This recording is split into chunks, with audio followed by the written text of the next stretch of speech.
Welcome to KIMEcast, where we break through and cut the BS in sports medicine, rehabilitation, and sports performance, and talk about how things really work. Hey, welcome to KIMEcast. Tony Mikla, Russ Dunning. So some current events here, Russ. Russ is not the biggest football fan in the world, so we'll have to update him on some of these things. At one time before kids, I was. Yeah. But big congrats to you with the UFC with Fluffy winning. Was pretty Anthony massive. Hernandez, Fluffy. He had a huge win. It was a main event on Saturday. Phenomenal athlete, relentless. They called him a wet blanket. It's actually a good thing. He acts like a wet blanket on you. So it's merciless, relentless pressure, and he exhausts everyone. So it was a great win. I think he was down a bit early, right? He was the guy attacked him, and he just took some shots, and then he just. Yeah, it went 5 rounds, right? Yeah, well, if you watch the UFC a lot, you see there's all different styles of fighting. And with Fluff, he's not exactly like he's not super showy. He's able to endure a lot of hits. So the guy gave him maybe 3 or 4 kind of like really tough shots, and the commentators were like, "Oh, he got hit, he's hurt." And Fluff just looks at the crowd, looks at the commentators. He's like, just shakes his head. I'm fine. That wasn't a hit. So he's kind of one of those where you hit him hard and he just like, that wasn't anything. You're gonna have to try a lot harder than that. So he's extremely tough, as many of them are, particularly with the group at Uriah's. They've got a really tough team, but he's tough. He endured the first barrage of his opponent. And then after that, then he just smothered him and took the life out of him. Yeah, he took him to the 5th round, then KO'd him in the 5th round, basically, by not submission, but the ref called it off. So the last 3 fights I've seen from Hernandez, it looks exactly like how you'd picture a cat and a mouse. Once the cat has captured the mouse, and then they're just striking it, petting it, clawing it, biting it, like playing. So he plays with his prey, and you see it, and you're like, oh, he's for sure gonna win this. He can kind of do whatever he wants. Yeah. And I think a lot of people, when they look at a UFC fight, especially like a 25-minute fight, you don't realize how much conditioning is involved when you have 100% of your energy being applied to another human, and it's nonstop pressure. Oh yeah. Many people get tired very quick. Oh yeah. And to be at the main event, so this is a big deal. I don't know if you guys recognize this. I'm not a massive UFC fan, but I've learned a lot, and we've had to in working with this team, and Russ certainly takes the lead with them. But wrestling for years is a 3-minute round, and there's 3 rounds. And boxing was a 3-minute round, and there's 9 rounds. But when the UFC went to a 5-minute round for like title fights or for like their main events, like are they all 5-minute rounds? They're all 5-minute rounds. What's unique about the main event, the main card, is it's 5 rounds. So rather than 3 rounds of 5 minutes, it's 5 rounds of 5 minutes. Yeah, a 5-minute round is like such a big game changer, energy system wise. Like, because it's one thing, like you see it all the time in boxing, like, 2.5 minutes in, there's like this fury, and then they're all saved by the bell, it was like a thing, But like in the UFC, you don't really get the saved by the bell thing. It doesn't happen as much because you're done by 2 to 3 minutes, you're physically exhausted. And then you just get destroyed, get unlucky and you get hit, because you're tired and you can just see the fatigue. Like, and that comes back to the physiology. Like we have a 2-minute cycle of basically glycolysis where you get this 2-minute cycle of energy and you kind of hit the wall. So you really have to, that's why you see this strategy of get in and get out. And then if you have a guy like Fluff who fights and keeps you moving and keeps you engaged, you usually get tired. Yep. And then you just aren't as effective, less powerful, everything else. Yeah, I think continually a lot of people don't realize that when you do, say, a HIIT class or you do some kind of CrossFit, thing, and you do a workout that only lasts 20 to 25 minutes, and you've got the incredible sweat, your heart rate goes up to 180, and you've just had the workout of your life. And people can get in reasonably good fitness with, these HIIT style classes. But, at elite sports, particularly in sports that push the conditioning envelope, that type of fitness is merely literally the tip of the iceberg. What is underneath the tip of the iceberg is the massive base of glacier ice. When you think about how high is your peak, if you have a massive base, which is your aerobic tank. And so the amount of time that these athletes spend in the aerobic zone developing a deep base so that when they do a glycolytic hit type style. So they will, leading up to a fight, 6 weeks before a fight, they will do a lot of very anaerobic training. Go as hard as you can go for 30 minutes. They will do a lot of that. But the peak of that is purely dependent on how wide their base is. And if they have a great aerobic base, they're able to do what Fluffy did is endure 25 minutes of relentless pressure. And afterwards, he actually had a nice talk, nice exchange with the commentator afterwards. Felt good, felt great. And that was after being in a war for 30 minutes if you count the minute in between. It's phenomenal. It's unbelievable. Yeah, the physical exhaustion must be insane. Yeah, he trains with a guy named Lem at Game Fit in Sacramento, and Lem's whole goal when training his athletes is to punish them, to make them quit. But you got to keep in mind that is nice within camp in making the peak very, very high. But Fluff is always in charge of making sure his base is wide, and going on long bike rides, long rucks, long hikes. And the type of classes they endure are usually like 2 hours long. So 2 hours of a class where your average heart rate's about 160 to 165 beats throughout 2 hours is the type of work that is required to be able to have a 25-minute fight. Yeah, that's pretty cool. Well, congrats. I've been working with him quite a bit over the years. And always wonderful. It's always nice to... A unique human. It's nice to see the athletes win for sure. So back to the NFL. So we've had some pretty big injuries in the last 10 days. We had Aiden Hutchinson went down with the Lions, broke his fib, and kind of an interesting situation, UFC related type of an issue. So he sacked Dak Prescott with Dallas, and in the process, as wrapping him up and kind of turning into a circular motion, his free leg that was in the air came through and kicked another lineman's shin. So it was kind of like his lateral leg, his fibula, ran into the other guy's shin, and you just see it crack and just fold all the way over. So clearly, he broke both bones of the tibia and fibula. So it's interesting. We see this. You can see this injury in the UFC as well. I think this happened to some of the big fighters where you do a tibial block technique and a guy kicks and just boom, you see the leg kind of fold around. Yeah. Yeah, it destroyed Anderson Silva's career and destroyed Conor McGregor. They took Conor out. Yeah, they don't even think about it. They just do like a little block, a little quick check, and if it's in the right spot, then it snaps. So seeing what happened to that big man, I mean, how big is this guy? He's a big man. 6'7". Yeah, probably. He's at least 6'5", 6'7". I'm guessing. I don't know, 260 probably. Yeah, but he's built like Nick Bosa. He's a beast. Yeah, and to see his leg just kind of swing around and get snapped like that is almost like discerning. Like, wow, if it can happen to that human, it could happen to anyone. Yeah, well, this is what's interesting about this leg. So these long bones are really designed to take load vertically. They're really designed to take your own weight bearing and load it vertically. So for jumping, running, squatting, lunging, it's really, really quite strong. But there is a vulnerability of these long bones with a lateral impact. And in this case, just with the speed and angle, you hit it just right is kind of the way that it works. But we do see it in the great athletes that are really well built and well established. So it's too bad. So having seen this before, obviously I'm not working with Aiden, so I don't have direct insight here. But I'm certain that the things you would consider here, obviously the bone's broken, and that's really not a big deal. He should recover just fine. The biggest concerns orthopedically would be like kind of the blood flow. Does he have any stress to the tibial artery, which is some of the main blood flow that goes around there? So immediately they'll take him to the hospital. They'll check all that. They'll do a Doppler and they'll check his pulses and they'll look for blood flow and make sure that blood flow is sustained, and then they'll stabilize the leg. And they have a couple options here of how they would fix this. The most common, depending on, it looks like it was kind of mid shaft, so it was kind of middle way through. They're probably going to put a rod through the tibia. So they'll go in and put a tibial rod in or a tibial nail. And by doing that, they're going to get this really stability through it, and weight bearing becomes pretty immediate. They can move right away and get going right away, which is just incredible to think that your leg just got folded in half and they put a steel rod in, let's go, or titanium rod. It's like Wolverine, like here, we'll just make you out of metal. Now go ahead and walk the next day. It's pretty incredible. The other option would be that if it was lower, like if it was lower down into his to the leg, so no closer to the ankle, they may not be able to put a rod in, or may not be able to get, the rod would have to go past the fracture site by a distance of probably a couple inches.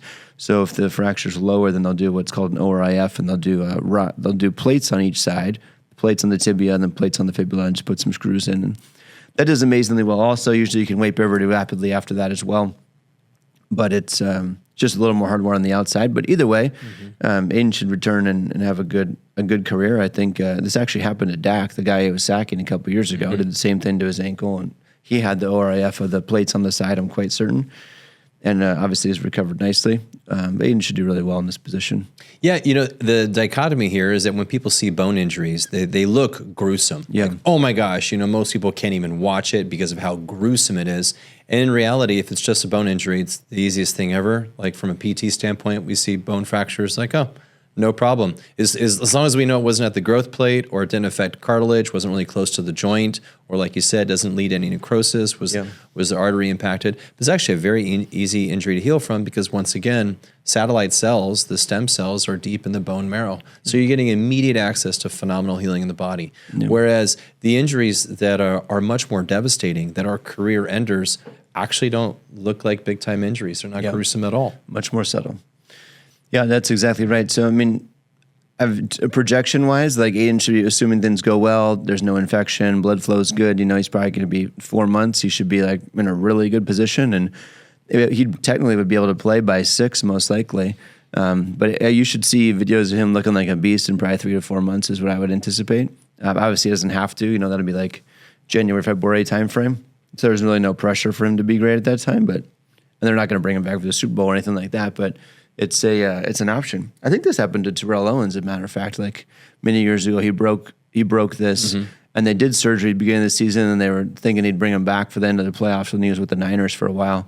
And they actually did. They brought him back at the very end, but Aiden wouldn't be in that situation. I don't think it'd be a little bit too fast of a turnaround for his size.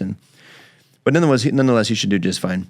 But these cartilage type things, we had two other big ones. So we saw 2 guys go down yesterday. Ayuk went down yesterday, and then Deshaun Watson went down yesterday with 2 tougher injuries. So Ayuk went down on a contact injury over his ACL. So he was making a play, cleat into the ground. He was being tackled, and at the same time got hit laterally, just above the knee. So he got hit laterally in the lateral thigh. And that shoves the knee into what we call valgus, where it basically hinges sideways towards the inside. And that is a recipe for torn, tear, and ACL. Good chance you got some of the MCL as well. Yep. And then oftentimes you'll see a meniscus issue with this because usually you get such shear, you get the movement. Yep. And so there could be, we call it the terrible triad. So it could be kind of nasty for him. It definitely was. It definitely pivoted. It definitely rotated, and it definitely shifted. So it could be kind of ugly for him. But obviously, the athlete that he is. I know he's getting his MRI today. I talked to the PT that works closely with him, and he's getting an image today, and then they'll get their opinions, and he'll probably get in and get that fixed right away. But he's in a really tough spot, because we're in the middle of October. That means they have to make decisions quick, because I think we saw this about 15 years ago when you remember RFK Jr. Robert K. What was his name? Robert. I'm not good with that family. I get lost. They all have the same names, I feel like. RGB? Fuck. I'm all over the place. Oh, we're talking about Griffin. Griffin. Yeah. Robert Griffin. Yeah, he's non-political, yeah. There you go with the extent of Russ's football knowledge. I know. Griffin. Griffin the third, right? Robert Griffin the third. Robert Griffin the third. RG3. RG3. Yeah. That's right. RG3. RG3. Robert Griffin the third. But he was a superstar quarterback. He tore his ACL, and they pushed him to come back at month 8 post ACL. Yeah. Never saw him again. He got a little tweaked in the preseason, never came back, right? So he did come back, as a matter of fact, but never to the level that he was. Never to the level. Yeah, and I actually got a chance to work with RG3 for a little bit. Several years after that ACL, it was probably about 3 years afterwards. I had some engagement with him in an environment, in a training environment, and I can tell you that he wasn't quite right still, So yeah, I think the challenge is, when you think about these superhuman athletes and when they're going to go a ligament reconstruction, as I assume Ayuk will go through. When you try and push them to a 9, 10, 11 month return, maybe 10, 11 months we're looking okay, but if you try and push that an 8, 9 month return, you just have to ask yourself, is the ligament strong enough to endure the kind of stresses that every athlete has that needs to endure, when they're cutting on the grass? It's not so much of are you going to get hit? It's just like just to an honest, good, hard cut. What type of stress does that ACL endure? Yeah, absolutely. So this is an interest that when you tear the ACL, there's usually 2 main factors. One, was it contact? Was it non-contact? So this is a contact injury.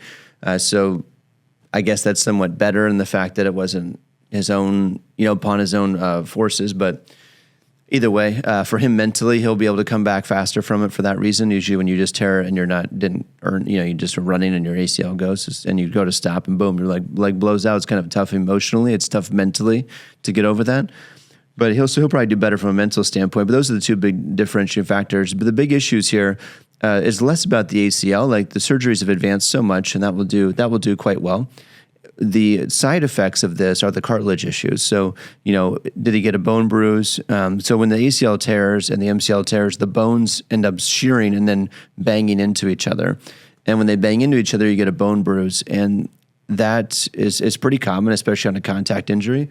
And the downfall of that is that when you bruise the cartilage doesn't die immediately, but it dies later. Mm-hmm. So a year later, like 9 months to a year later, you start to see these, it hurts, it's sore, it swells. And whenever you get some swelling in the joint, when you do more impact type work, then the quad shuts down, the knee feels a little bit wobbly, you just aren't performing at your best. Mm-hmm. So those are kind of your concerns long term.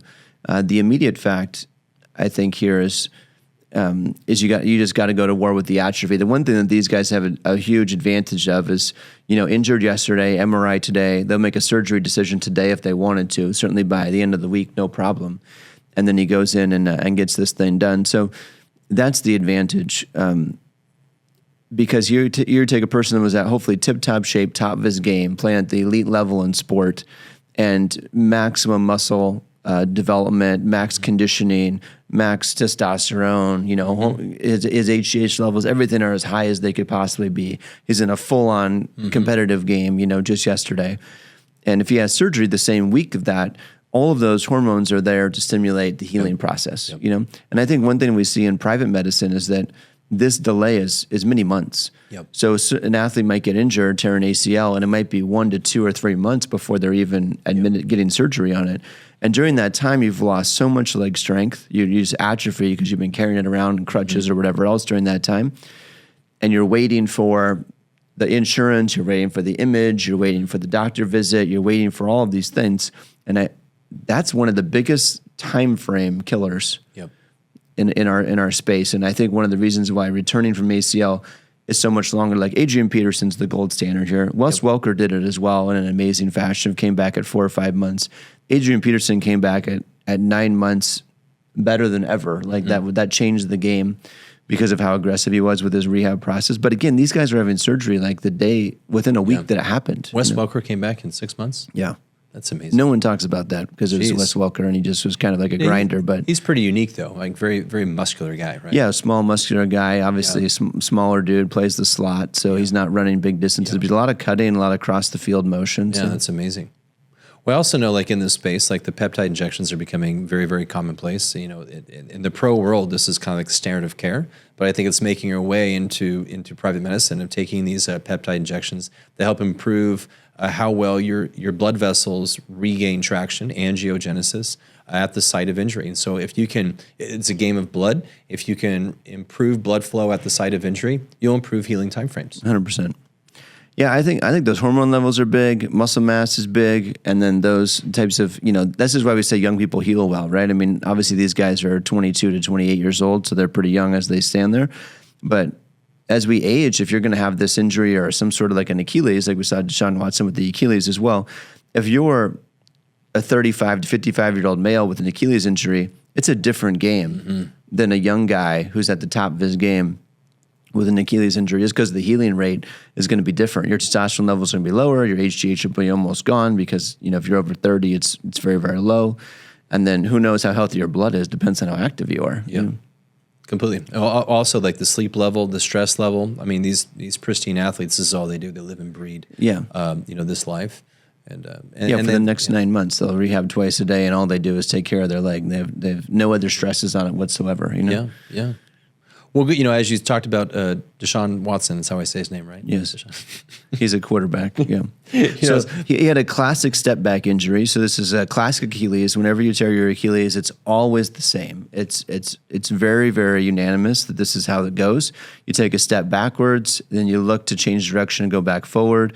Boom, it pops. You go down, and then the immediate comment by everybody who does it is they look behind them and they think somebody hit them with a baseball bat or somebody kicked them in the leg, and there's nobody there. And this happened early in the game? Was it like I don't know where it was at. Yeah. I don't know what the timing was. It must have been. We'll find out, because usually it is. Usually it's like early. It could be. Aaron Rodgers did it last year on the fourth play or the third play or something like that of the first part of the season. Yeah. But we see this Achilles thing's happening more and more, which is interesting. It's certainly an interesting conversation. I mean, Christian McCaffrey being out this whole season with not tearing his Achilles, but having this Achilles tendonitis, and they're certainly holding him back quite a bit. And he just got back from Germany from getting some treatment over there, I read.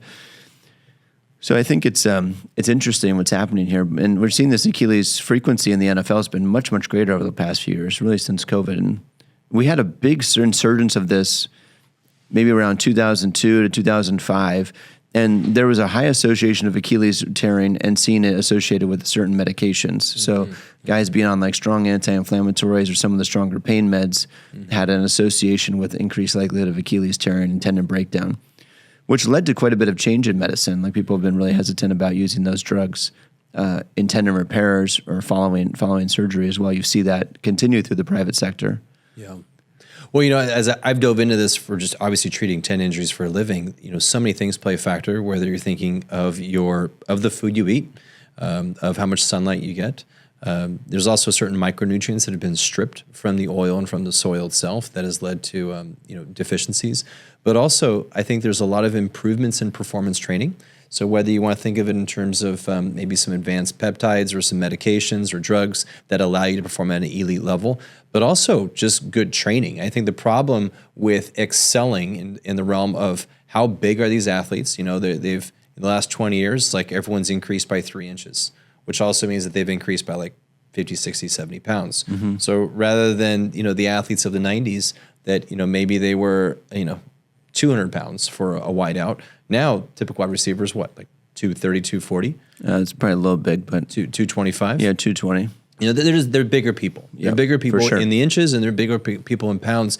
And then they have, more training. They put themselves through more grueling ability to deliver more power. And unfortunately, we're all hell-bound. The slowest part of our adaptation is our connective tissue. And that's thanks to blood. We don't have quite the arterial density in our connective tissue, i.e. tendons and ligaments, that we do, say, in our muscles. So our muscles can respond extremely effectively to improve nutrition, improve sleep, and maybe some medication or drug help. But as that power and strength and sheer speed of our body's ability to operate increases, we are then self-limited by how well our connective tissue responds to that. And the connective tissue is slower by like several orders of magnitude. So we tell our athletes, usually if you get stronger, more powerful, you need to stay put for a period of time to let your tendons catch up.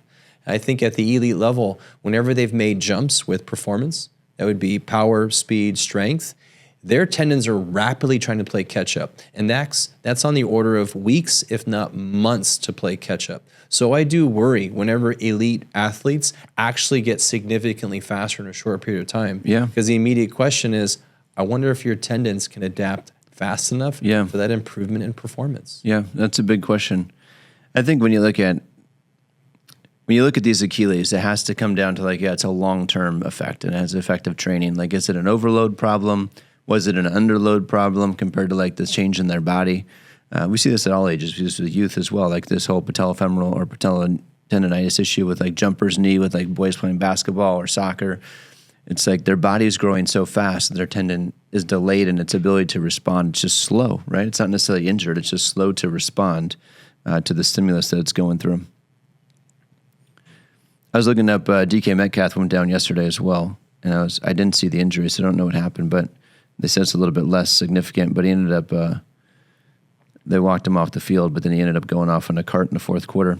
So he probably started to swell on the sideline, I would guess, and they were like, yeah, let's get off this thing. Yeah. If it's swelling, it means it's a joint pathology. Yeah, he has joint for sure. Now, what I would, the reason I thought about that is because you were talking about big guys, and he's probably is in the 240 size of a receiver. He's a big boy, but he's fast. He was the dude who raced.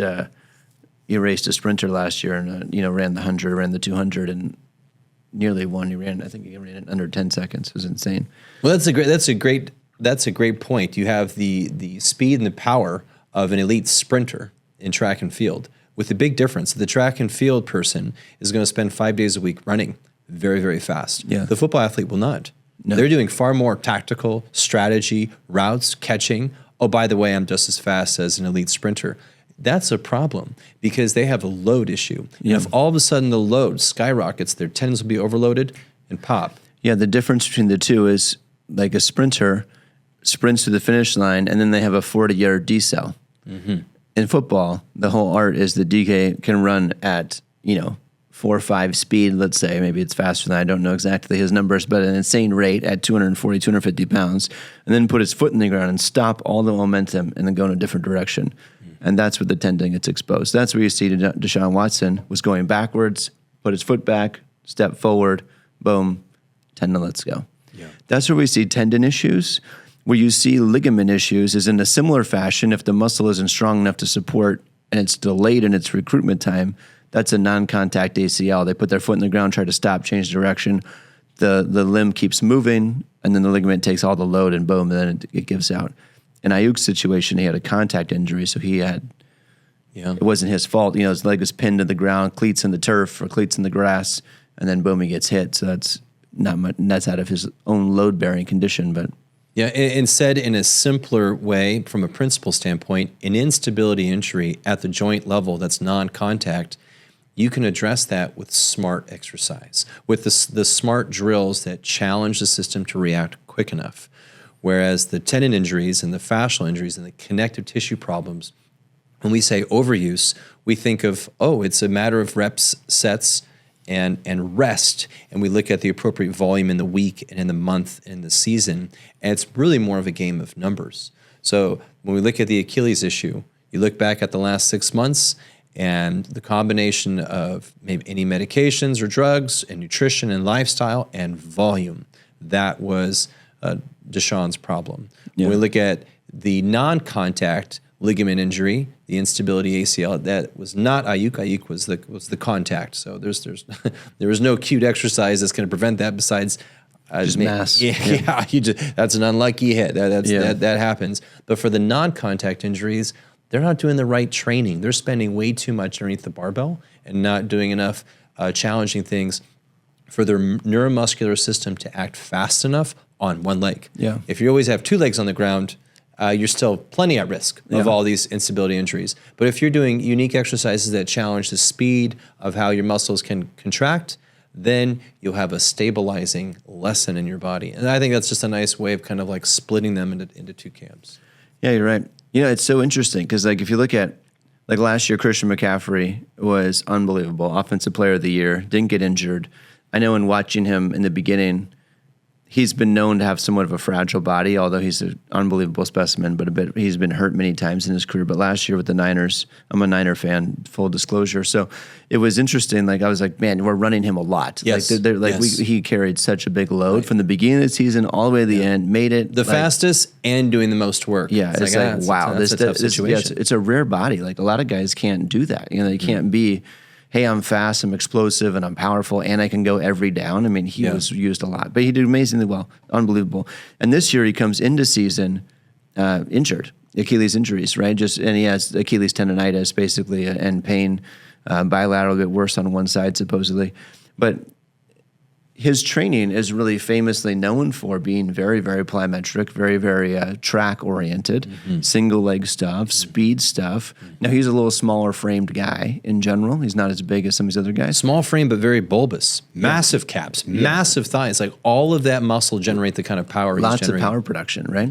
So then it's just an interesting, as you just said, one guy just being underneath the squat rack and being underneath the deadlifts and lifting high, heavy loads slowly isn't conditioned. And then here's the other example of a guy who's really conditioned for speed, conditioned for taking load at rapid rates of deceleration, change in direction.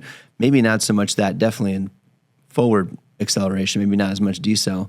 But here he is, Yeah. So then you wonder, like, if I'm looking at it from the outside, just totally wondering, I wonder, was there enough, decel work, isometric control, prolonged holds? Was there tendon conditioning? Yeah. Because if we're loading the tendon for speed and power a lot and doing a lot of explosive work, that can be amazing. But at some point, that tendon's going to be, it's going to need some long duration, overload type training as well. But also, if I kind of zoom out, and I'm also wondering, like, how much the team is asking him to be Superman. Have you ever seen anyone that's faster that has taken more reps than him? And I wonder if there has to be some type of law here. We're approaching a limit of what the human can do. The guys who have taken the most reps in running back history, if you look at Frank Gore, if you look at Emmitt Smith, if you look at Barry Sanders, these people don't have anywhere near the speed of McCaffrey, but they can go. They are like a train. They can just go, and they have a steadiness to them. Now, they've achieved phenomenal performance in the NFL, but you wouldn't put them on the sprint team and let's do 100 meters like McCaffrey. Yeah. So are we approaching like a law here? Like, you tried to ask a person to do too many things. Yeah. To be the steady train that you need a running back every down to do, and then like also ask, all right, he's gonna be the fastest human in the NFL. Let's go and see what how we use this weapon. I think McCaffrey's definitely in that category of unbelievable. The interesting thing though for him is that he came into camp injured. Yeah. So the team didn't, I don't think, had very little to do with this, unless it sustained from last season and never got addressed, which would be a terrible situation. I have a feeling the injury happened during, private training somewhere in like June or July. For sure. And then just didn't heal before the camp started, and now we're kind of like, all right, can we, how much load can you tolerate? Can you put him in there? What's the risk? All of that stuff. Well, here's a science tidbit. Typical collagen fiber, particularly in the Achilles, was really, really dense, the biggest cord of our body. So when you think of like the biggest elastic cord in the body, you also think of it as like the biggest energy capacitor. It can hold the most energy than any other tissue in our body because it's really thick, it's fairly long, and the way our ankle is structured, the Achilles is far enough away from the center of action, the center of the joint for the ankle, that it has a high amount of force that it can deliver and propel us and make us go really fast. So the science tidbit here is that collagen fibers will last about anywhere from 1 to 2 years. Let's just call it 2 years for the sake of ease. That means make a simple story. Imagine there were around 365 times 2. So 730 fibers, which is not true, but if you had 730 fibers in the Achilles tendon, every day one dies off and another one gets reborn.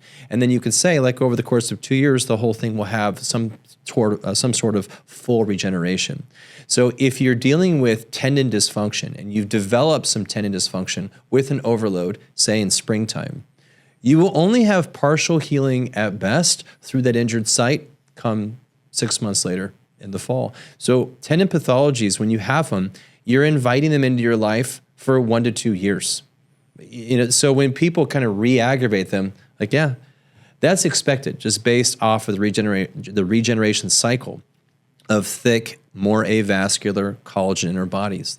The only way to speed that up is to get younger, which is fat chance. but then you're not as big. Then you don't have the load. It's not used to the load still. Yeah, so it's challenging. Yeah, and all you have to tell McCaffrey is, hey, if we want to put less load through your Achilles, let's just weigh 20 pounds less. Yeah. Oh, but that's not an effective running back anymore because you have to mow down people. Yeah, he's already on the smaller side. All right, let's take it. Let's shift a little bit. Similar idea, but shifting of topics here is I want to talk about our own injuries because I think as I'm in the process of going through this myself, it reminds me the mindset you have to have when you are injured and what it takes to get yourself back. So I know you've got a great story on your shoulder of what you kind of experienced. It's interesting as a clinician. I think it's great to be hurt because as long as you recover from it, But it's good to be out there and pushing your body to the test and seeing where things are at, and then going through and experiencing it. Because we preached a whole bunch about in our education process. We want our clinicians to know how to load somebody, to feel what it's like to load somebody, to feel adaptation. So I got snipered the other day. It's really interesting. So it was about 3 or 4 weeks ago. I was just home, and I reached down to move my daughter's backpack, which of course was in the way, as all the kids' stuff is. And in the process of doing so, like literally, I didn't even touch it. I just got bent over, and my back just like seizes up, right? And I just started laughing. I'm like, this is exactly what people tell me. This is the mechanism, I'm like, oh my God, here it is. So whatever. Then I was laughing a little more because I'm like, I can't move. And I'm like, I should go to the ground. And I'm just going to stretch it out. And I can't move. I can't get to the ground. If I did get to the ground, there was no shot I could get up. I was like, oh my God, this is exactly what they say, So anyways, I did eventually make it to the ground and bear through it, and then started to go to war with myself and to be like, all right, I'm not going to let this, bury me. And it wasn't terrible. Like it was just, I can clearly tell its muscle was very localized, but it was this back pain, and I didn't do anything to deserve it in the moment, no different than usual. However, if I was to look at the things we preach, I've definitely violated many principles. So we talk about buckets where there's a stress bucket, there's a nutrition bucket, a sleep bucket, and a movement bucket. And I always say if 2 of those 4 buckets are out of alignment, you're at risk. So my movement bucket and my nutrition bucket are definitely not aligned over this last several months. So that's been poor, and now I paid for it. So anyways, it took about 2 or 3 days, and then I recovered well from that, and I was just fine. Everything was dandy. And then this last week, over the last 5 days, it got a little worse each day. Like it came back from nowhere. Like, here I am talking like a patient, right? Came out of nowhere. And it just, boom, it started to hurt. And then I was like, whatever, no big deal. And then the next day, I'm like, it's a little bit tighter today. And then, another, and like, I'm like, what the hell? What's going on? So then I started getting after it again, started moving, started stretching, going after it. And it's been great. It's been a great learning experience for me to be like, wow, this is like relentless, Yeah. And now it's attacking me, right? Because I'm going after it. Like, all right, I'm going to do all my drills and do all my movements, just basic stuff, like lower trunk rotations, cat, cows, child's pose, the things. And, I'm doing McKinsey stuff, doing my extensions, like all the things I'm supposed to be doing. With my approach, with my training. And are you going through pain? Yeah. Yeah. Well, the extension doesn't hurt at all, which is great.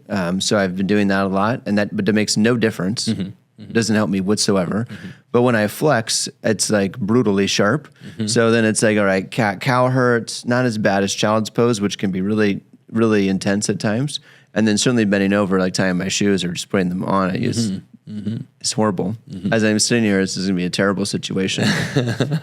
But all this being said, the point of this story is that like, I gotta get my shit together and take care of my buckets first of all. But I also have to go to war with myself on this thing and loosen this thing up. And as I did yesterday, I spent my recommended thing I would usually do every few hours, got on the ground, moved, and I've actually been flexing the crap out of it. So doing a lot of like rolling in a ball, child's pose stuff, like bringing the knees up to the chest in a supine position and everything I can to like flex it and get it moving. And it's amazing. Like after that, it does loosen up quite a bit. And then the second I go sit and get stagnant for a bit, boom, it comes back, And just this morning, I walked quite a bit, whatever. I was waiting for Russ, which is the next story.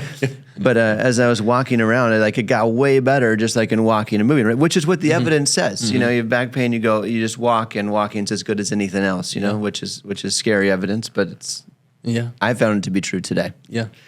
But anyway, that's my story. I found this mindset of like, I just think it's so true that if you can't be afraid, I think is the thing. And obviously I know enough of when I should be afraid and when I shouldn't be afraid. And this is not a situation to fear. And it's not a situation where I'm getting radiating pain down my leg and I didn't have a disc injury. Not to say there's not something there, but being afraid to move, I could see how it's painful. And I have to really like convince myself that, okay, I need to go into this zone. And as much as I'm wanting to and know that I need to, I can feel my body like fighting back hard, like don't do it. And even though I'm in like the safest position possible to do it, it's tough. I'm like, damn, like this is like, this sucker bites. You know? I think that secret there is what you're saying is there's that faith that I'm gonna go to war. I'm gonna go to war with my body, and it does take that mindset to say I'm gonna do this drill even if it hurts some, and I'm gonna do the drill, and hopefully by the 5th to 10th rep, like I can go a little further, I can do a little bit more, and I stand up, move around. All right, I feel like I'm a little bit better right now. So regardless of the pain, I think the most of us in healthcare, we learn to actually work through pain, and usually I would call it constructive pain. If at the end of that movement session you're moving a little bit better, hey, then that pain was necessary for you to go through. And after you do some drills, if your movement is a lot worse and the pain's a lot worse and you're more debilitated, like, we've got other things going on. Yes. You're in a state where those drills are probably not beneficial, and you got to look more at lifestyle, more at sleep and stress, more at recovery. And all that means is you punt those drills to 4 days later. Right. So, It's a win and why, for sure. If you don't want to be aggressive and make things worse, that's not the point. But as you might have to be somewhat aggressive in periods to get things. It just made me think about you, because I know with your arm you did this. Yep. You had the same thing. Like you had this kind of nagging shoulder thing a bit, and you really had to get after it. I know a few stretches. Yep, I picked at it. I think that the secret with any injury is to find the 2 or 3 things that are really changing, that influence your tissue the most. And then, you could say 2 sets of 5 twice a day. And that's kind of cute, I think. Yeah. In reality, if you find the right thing, you do that every 30 to 60 minutes, you get in a few reps and you make sure you keep it. And then once it stops being so difficult, now you make your way to the next step. So I've learned to find the volume or the reps that I'm able to get some regularity in, and then you go and you do it. And you don't stop until you make your way to like, hey, that's easy. Now I'm gonna do something a little bit more challenging. Yeah, I think that's huge. I try to coach like that now when I'm working with a client, is to be like, all right, I don't know which one of these movements is going to be the one for you, but I want to show you 2, 3, 4 things, and then as we do it in clinic together, you find like, oh, this one hits it. Like I feel like this is the right thing, and then usually I'm like, okay, bam, just do that. I showed you 4, but you choose the one or 2 that you like the best, and let's get after that with some frequency to make this thing change and get over the hump. In most cases, with injury, in almost every case I can think of, it's going to be about being more consistent than being more aggressive. So it's not about going there and like trying to bury yourself. If you like haven't done some movements or haven't done some stretches for, a day or 2 days, and you've been getting more and more stiff, or for 6 months and getting more and more stiff, you can't fix that in like one session. Yeah. It's got to be an effort where you're putting together, mini repetitive cycles, like 3, 4, 5 times a day for a little bit each time. So consistency is a much higher variable than aggressiveness. So keep that in mind. But there's times where you have to go after it. Well, I think, going back to the mindset here, there's unfortunately too many people that whenever they have this injury, they shy away from the activity. Like, I need to stop doing that activity because it hurts me.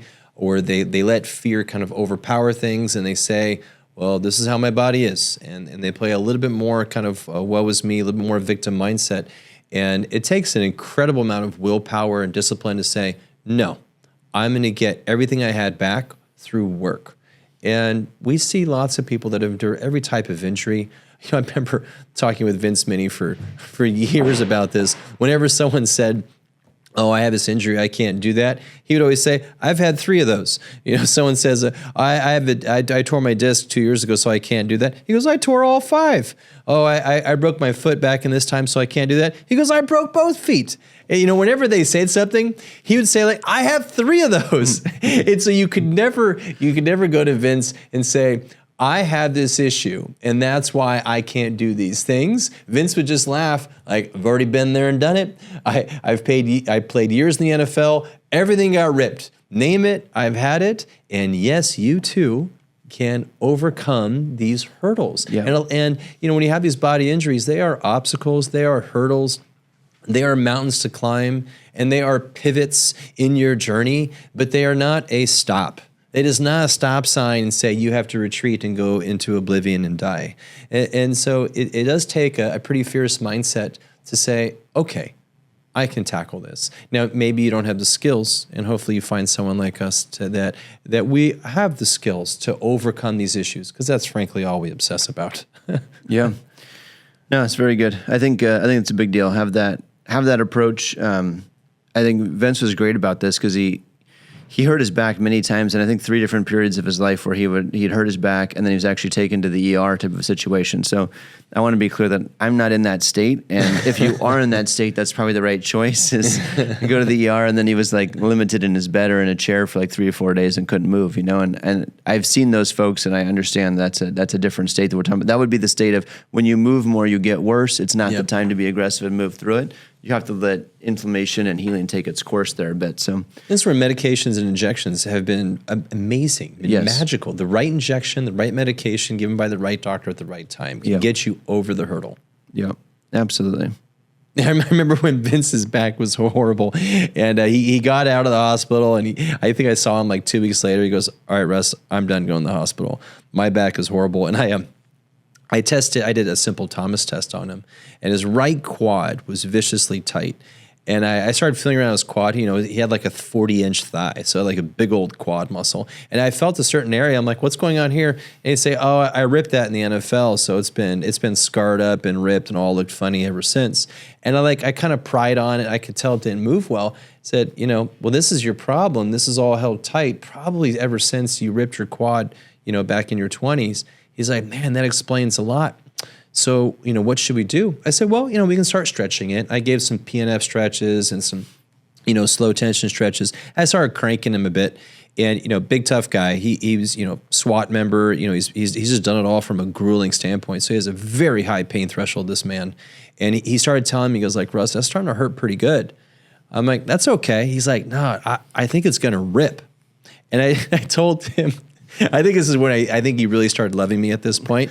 As I said, Vince, let's just go ahead and rip the quad again because that's better than going back to the hospital for your back. Wouldn't you agree?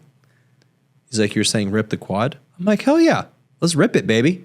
Then we can stop with this back nonsense. He's like, fine, rip it. And he had me just crank. Of course, nothing. It doesn't rip. But the mindset was, Russ, if that's what it's going to take for me not to go to the hospital again, then let's rip this muscle. And oh, Vince, you're amazing. I love that Once mindset. you lock in, that's for sure. Once you lock in, commit, whatever it is, right or wrong. Yeah, and he got really mobile. His heel went to his butt. He didn't pass, he could pass that test again. He got really deep with his split squats and lunges. And then whenever a person would say oh, I'm tight because of my back issue, he'd say, F that, I got a whole bunch of them. Look at me. And he would move in all these ways. Yeah. But that was built off of a lot of effort that he put into mobility. It was a really fierce endeavor. Yeah, and then he changed his loading using the bell a lot, which I have to change my thing. Maybe I'll do 75 hard here or something, and then I'll commit right now that I'll do the kettlebell resilience next year and get myself in a position where that movement box is checked. You heard it, Kime. Yeah. You heard it first here. There you go. Let it be stated. Let it stand. All right. So shifting gears once again. So we're at a time here back to current events where we're just a few weeks out of voting from a political standpoint and what's going on in the country, like voting for presidency and many other things. But I think that's important. I know one thing that was difficult for me over the years is when I was younger and coming up, certainly in my 20s and even into my 30s, I didn't really know maybe the significance of voting or what direction to go or the difference between the parties and such. And I think right now the information out there is so difficult to determine. I mean, for myself and everybody, I think it's very hard to say who stands for what, and all this bantering back and forth is just not helping the situation at all. Yeah. But I do think it's really important that we do vote, and I love the encouragement that comes out there. It says, hey, let's vote, make a difference. And I do think that's true. I think you have to know what it is that you're voting for. So I just wanted to talk a little bit about what I've learned, and maybe share some just general information, not necessarily be cited in one way or another, but just kind of share some information, maybe help those if there are some young people out there that maybe aren't sure about all of this back and forth garbage that's going on. I wish they would just get up there and read off some facts. Yeah. Oh gosh. Yeah. Wouldn't that be lovely? Just simple information that's digestible, that's unfiltered. Oh. It's amazing because someone shares some sort of fact information, and then the other person's like, well, that's not true, and it's how is it a fact then? Yeah. Yeah. It's really quite difficult. But what I've seen, and I think that we've seen over the last, certainly decade or even more than that with the two parties. If you look at the two parties as a whole, you have one group, the Democratic Party, that's clearly about bringing up the groups, bringing up the population, about creating more equality, if you will, across the board is a big theme that continues to come out. And maybe a lot of their focus is to assist us as people to help us to maybe give a bit and say, hey, let's tax a different group. Let's tax the more wealthy group, and let's take that money and let's share it to those that might not be as wealthy, and let's bring everybody up so we all rise together, which I think is obviously it's great for humanity. I think it makes some sense in that context.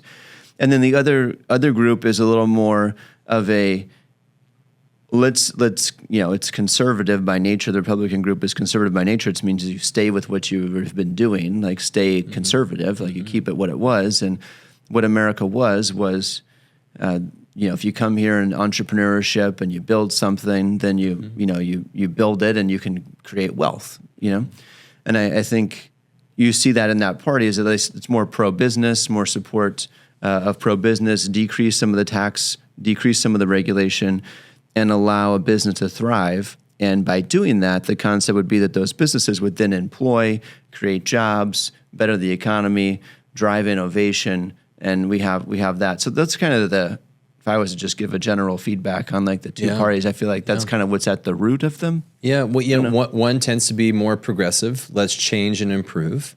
The other one tends to be more traditional. Let's recognize what we've done in the past and what's elevated us and make sure that is instilled. And I think that the idea of a two-party system, that dichotomy of trying to innovate but also understand where you've come from and honor that is a great dichotomy. I think in philosophy and in principle, it's done pretty well for our country for quite a few years. And I think that maybe there's some revolutionary talk of like destroying the two-party system. Should we have a third party and whatnot? But I think that dichotomy of those polars is important. I think that tension back and forth is really important. If you take any business, and I think of government like a business, take any business, and if you go to the extreme left or extreme right, the business tends to fail. So if you innovate every single day and constantly change, what's going to happen is you're probably going to violate the principles of what allowed you to exist to begin with, and you will falter and fail. And you see businesses that try to innovate too quickly, and they do fail. And then you see the opposite, that the businesses that hold on and are afraid of any innovation, they'll stay small, they will lack growth, they'll also fail. So in business, you really don't want excessive growth. That's Peloton, by the way. Peloton was excessive growth. Yep. See how good that company is now. It was amazing when it was hot, and it grew well outside of its capability, and it floundered and nearly got destroyed in the process because of the swell of growth. Yeah. And then, I don't really have a good example of the opposite right now, but there's plenty of small businesses that stay small and simple and maybe effective for the few people that work there, but they're afraid to innovate. And any business, you don't want to be extreme on one or the other. You have to find what's that sweet spot of progressive growth while honoring what got you there to begin with. And I think that dichotomy is important. And when you kind of get into partisan politics, I think you're playing a very dangerous game. You're pretending that one is better than the other. Right. That's like saying your left brain is better than your right brain. Right. Or like saying that black is better than white. The dichotomy is there for a very important reason. And if you don't understand polarity and you think one side is actually better, you're violating actual principles of philosophy. But the partisan politics they don't want to talk like that. They want to try and get as many people into their camp as possible. So both sides will say, we are the best. And the other side saying, they're horrible for all these reasons. We are the best. And that is eighth grade politics, because I think a lot of people operate like eighth grade politics. It's super interesting. I don't know if you've seen, it's called The Men Who Built America. It's like a series. I'm not sure if it's on Netflix or, I think I've watched it on Hulu, but it's really interesting. They have a couple different versions. They have a food one, which goes back to Heinz and Kellogg's. That's super interesting.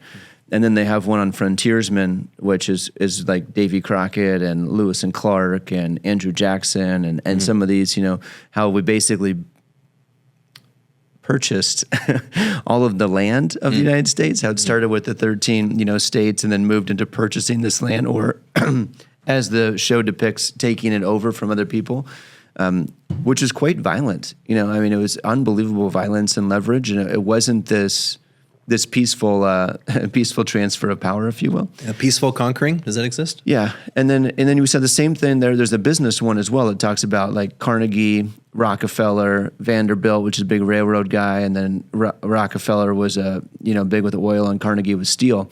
And it was really interesting, like how they all had to work together to use the railroad to move these tools, and they needed oil to run the steel mills, and like this relationship together. And we think about these guys as like Rockefeller Center and Carnegie Hall, and like these amazing American businessmen institutes, right? Institutions. Yeah, and so this series is interesting. It's produced by Leonardo DiCaprio, so by that own thing, it's certainly biased in its own way compared to other history, but nonetheless, it tells a story from a certain perspective. But it's really interesting how violent it was, and I think you had these guys who did achieve amazing success individually, and I'm sure they brought tons of people with them. What was really interesting about the stories is how non-peaceful it was. Like, do you live in the steel industry, like in Carnegie Steel and all over steel business? The stat was that 1 in 11 people that work for the steel mill would die in the mill. Wow. Could you imagine if the death rate of going to work was 1 in 11? Jeez. Yeah. Right? Yeah. I made it this year. This is how hard they were fighting to be successful in business. Is that it was okay that 1 in 11 people were dying on the job, right? It's unbelievable. But obviously, this is where unions came from. And the first time they unionized, they showed that there was like a massacre. Like they hired a militia to come in, they like killed the people that unionized. It was unbelievable.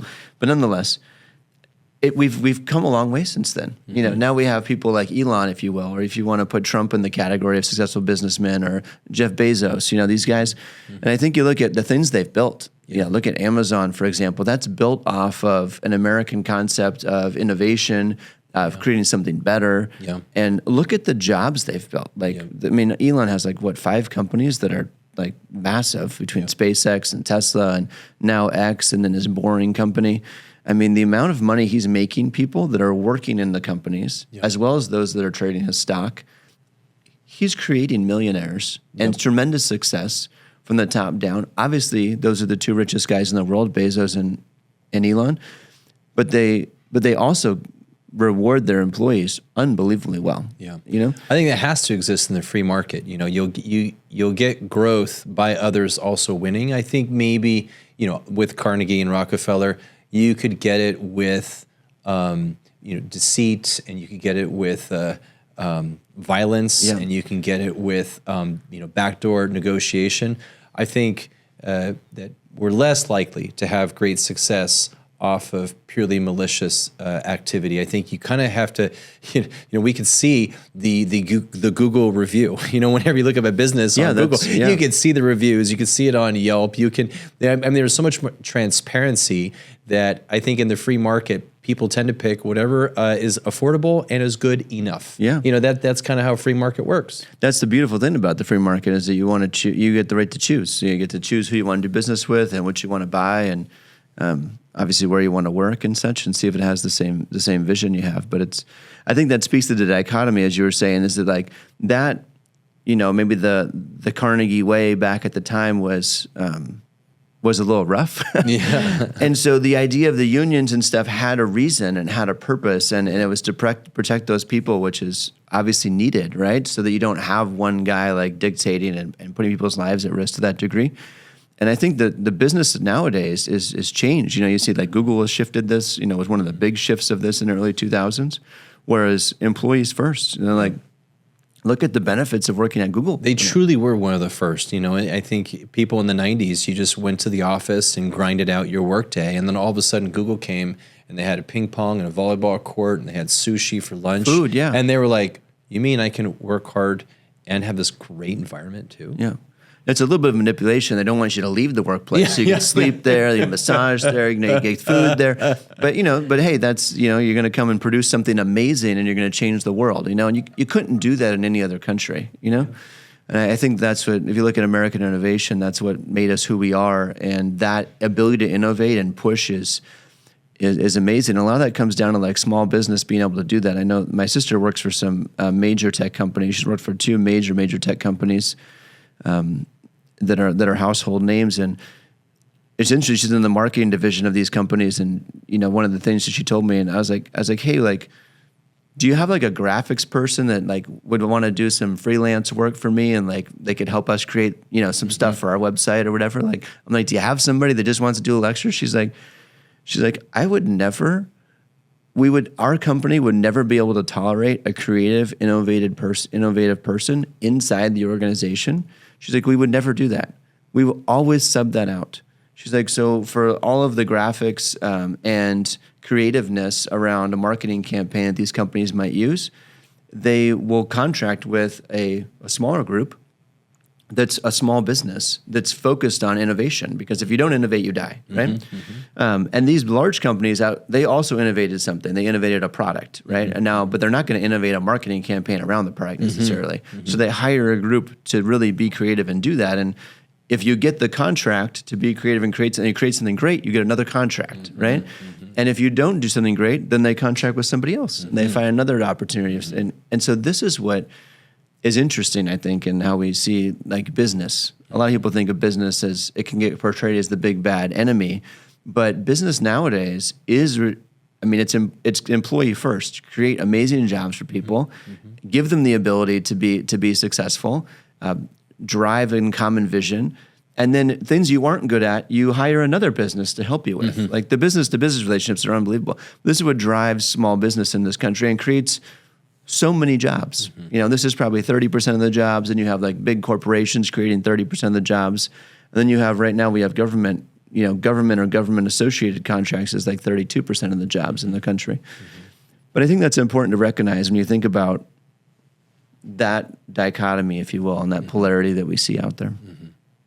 Well, I definitely, I think a big part of this is understand to some degree history. And if you're not looking at any type of historical aspect, whether it's the historical story of the economy, of the historical story of business creation, of vitality of small business in the United States, if you don't have some idea of what's happened in the last 10, 15, 20 years, or if you want to go deeper, last 100 years, your surface level understanding of what's happening right now will be a bit off. And I've definitely been guilty of this. I've had opinions that were loosely founded on factoids in the moment, which is more or less the news. The news gives us what's a factoid today. It does not do a great job at telling you the story over the last 20 years of that aspect. And it does take, whether it's a documentary, whether it's a book, whether it's a deep read, whether it's your own research, which can take way too long. Not with your new ChatGPT. Well, now I think I'm just gonna like ask my GPT like, hey, give me the history lesson just dating back the last 50 years on this one aspect, because I think if you have opinions right now on the modern day U.S. agenda, it's confusing. It's hard. Yeah, it doesn't make any sense. Yeah, how can you have any thought of what's happening geopolitically, warfare wise in the Middle East and in Eastern Europe without understanding what's happened in the last 20 years? You can't. And then you have to look back at the prior 50 and the prior 50 to that. It's a deep dive. And I think it does start with us asking questions, because if you stay curious, you recognize that your opinions might be a little loose. They might be fragile opinions, because if you learn more information, you're apt to change your opinion. And that's important. I think if you stay curious, no different than in medicine and in health. If you stay curious and open-minded, you will navigate your way. But if you have a thought like, oh, this is exactly how I think, this is my strong opinion, and it lands on this aisle, you're afraid of new information. And unfortunately, that is the definition of ignorance, both from a health standpoint, afraid of new information of how your body might adapt, as well as politically and how our world works.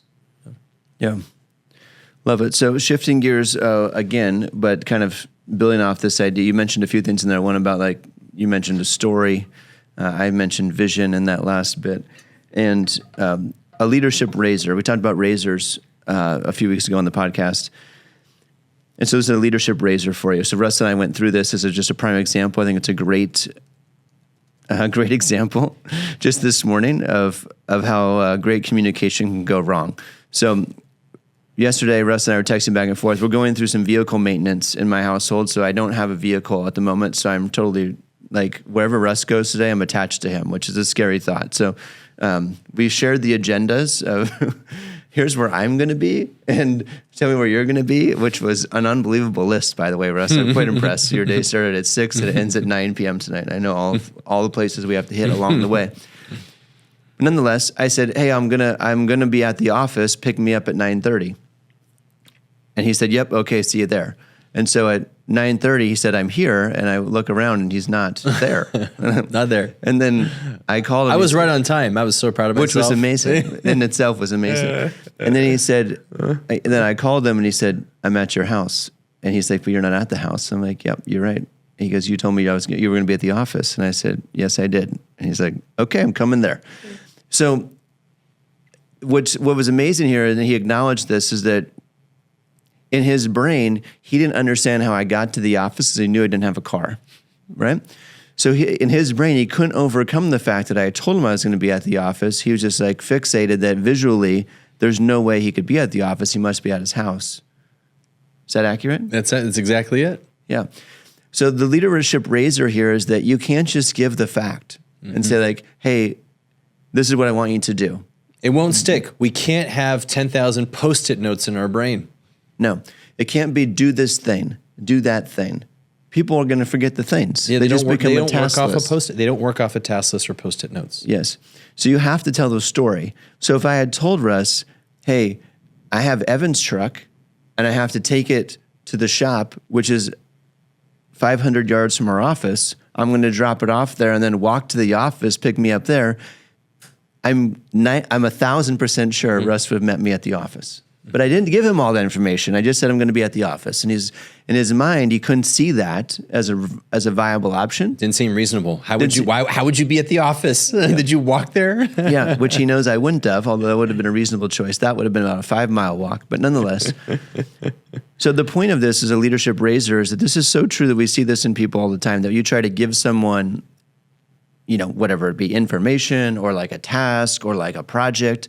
But if you don't give the story, if you don't share the vision of where this is going to land, how this is going to serve the greater purpose of the company or the greater purpose of the community or whatever it is you're doing, and you just give the item, it has no context, and therefore it's really invaluable. It ends up becoming, lost. And maybe it gets done, maybe it doesn't. It certainly won't get done to the same degree that if you were able to say, hey, here's the history, here's what's happening, here's what we're trying to do, and then here's a key element that I want you to do in this process. The engagement you're going to get is 1,000 times greater. I think another way of saying all this, if you purely communicate with a left brain mindset, you're only analyzing bits of information, you're creating little formulas, you're creating cells around nice definitions, and I'm going to translate information to Tony only with, you have to know, I need you to know these 3 things, boom, boom, boom, and they're in boxes and they're not connected.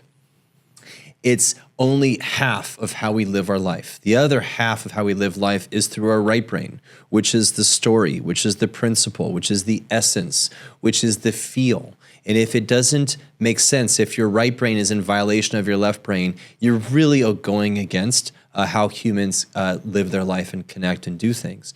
So the story and the essence and the feel connected with some bits of information, when they work together, it's very easy to communicate.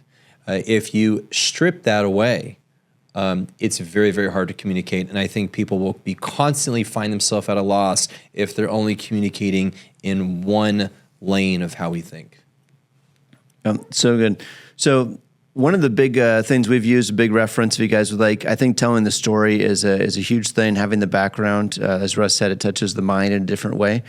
Donald Miller's book, The Story Brand Business, is a phenomenal book. If you're looking at it's words from a marketing perspective. But this is how we approach our people. This is how we approach our team members, how we approach our friends, how we approach our customers and our clients. Is what's their story? Understand their complete vision, Same thing when working with a patient. If we say, hey, just do this exercise, but we don't put it in context of not only the story of what it's going to do, but the story of where the patient's coming from. Like, are they an exercise-oriented person? Do they go to the gym? If I give someone a gym workout and they don't go to the gym, that's stupid, So like, what are you going to do? Well, hey, I like to go on walks and I like to hike. Like, okay, let's do some step ups on a rock, outside in an environment that you like to be. I'm not going to go make you go join a gym and do, step ups on, in a gym or go do a leg press or something. Let's find a way to do it in person. So I think it's so important. Understand the people's story you're working with, your team members, your clients, your friends, where they're coming from, and then understand your story, what you bring to the table. And then that's really where you're going to get these, the ability to build relationships and build something valuable with each other. I used to think of that as the softer science of all of influence and of health. And I think I diminionized the softer science. I didn't hold that in my brain as equal weight to more of the skill science, the knowledge science. I always pride myself in, do I understand things rationally? Can I create a knowledge base and skill acquisition that lives in what a lot of people think of as a scientist, as a great thinker? And I used to think that this softer science was easier, lower level, not as credibly worthy for me to say, I know this. And I think the hardest thing in my career is I've been practicing for 17 years. And the last 10 years, I have felt a massive surge in understanding I was way wrong in that thought. That the understanding the story, understanding how influence really works, understanding the interconnectedness of everything is much more than just drawing lines between factoid information, but actually truly moving a community, influencing people's lives, changing the trajectory of things. When you can do that well, now you're actually truly special. I've come to think of understanding that aspect of communication is more special than understanding collagen resynthesis rates. I've put more weight into that in my own life and career. And the great thing about it, I feel like it actually translates to not only a great physical therapist and hopefully a good enough leader to make a legacy, make an impact after I'm gone and pass, but it's actually helped out with all other aspects of my life, friendship-wise, relationship with my wife, being a son to my dad and my mom. It's helped me much more than just being a PT. So I have put more weight into that understanding the story aspect. And if anyone listening, if you're reading books and listening to information that's more focused on factoid information, maybe spend an equal amount of time understanding why do we do the things we do. Yeah, understand human behavior. I think it's both, right? It's a balance. Back to the dichotomy idea. If you're all science, hard science, and then you're no soft science, or vice versa, you can get yourself caught up. So balance it out. All right, I'm going to see if I can stand in my current situation after being down for a minute. But thanks for listening to KIMEcast. Thanks for watching. If you guys have any questions, comments, feel free to hit us up, DM us, throw some comments down there in the comments section of the YouTube or of the Spotify channel, and we'd love to engage with you.